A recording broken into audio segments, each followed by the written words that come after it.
बघा, व्यासाचा मुलगा कोण? पराशर ऋषीचा मुलगा.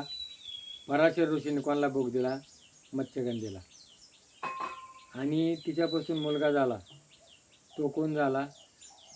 व्यास. आणि जलमताच तो निघून गेला. तो कोण होता? योगी होता.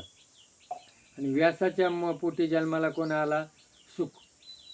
आणि तो सुख बायको 12 वर्ष झाली, मुलगा 9 महिन्याला जन्माला येतो, ती बाळंतीण होईना. आणि तू देवाला पशी गेला म्हण, भाऊ काय करायचं आता? देव पण चांगली गोष्ट ती बायको करत. अरे म्हण ते 12 वर्ष झाली आणि बाहेर नाही येत म्हण. मग मग त्याने त्याला सांगितलं, बाबा बाहेर ये. नाही द्यावा म्हणत, तुझी माया जी आहे ना, हारी तुझी माया रे अनिवार, षडरूप वैरी मजला गांजिती, कसा पेरेन भव पार, हारी तुझी माया रे अनिवार.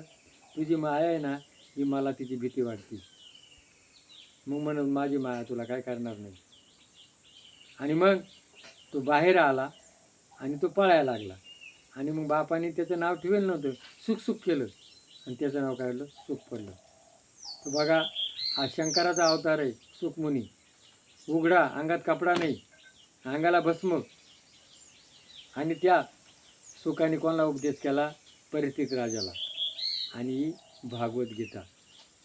म्हणून भागवत गीता जो आहे ना, हा तुम्हाला मोठा वेळ नाही आहे, पण कथा सारा आणा आणि तुमचे जे काम, क्रोध, लोभ, मद, अहंकार आहे हे कमी पडतील.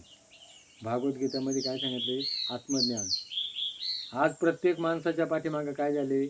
काम, क्रोध, लोभ, मद हे 6 विकार आहे. आणि या 6 विकाराने माणूस काय बरबाटला. आणि मग 6 विकार त्याला चिटकेले ना, तर त्याला सुख ही वस्तू काय ही मिळू शकत नाही. काय? आणि सुख त्याने काय लिहिलं?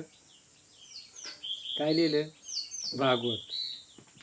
आणि मोठ्याने वाचा वेळ तर तुम्हाला सुख पाहिजे ना, तर भागवताचा कथासार वाचा, दररोज एक अध्याय. बघा, तुम्हाला सुख मिळल्याशिवाय राहणार नाही.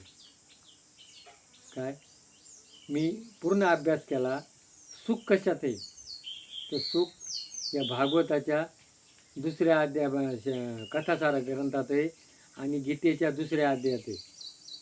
दुसरा अध्याय जर तुम्ही दररोज जर वाचा कृपा करून, दुसऱ्या अध्यायामध्ये पूर्ण सुखाची माहिती दिलेली. तुम्ही किती जरी हिंडले, किती कोट्याधीश झाले, कुठे जरी गेले, साऱ्या जगात पृथ्वीवर गेले, तर सुख ही वस्तू तुम्हाला मिळू शकत नाही. आणि जगात सुखी असा कोणीच नाही.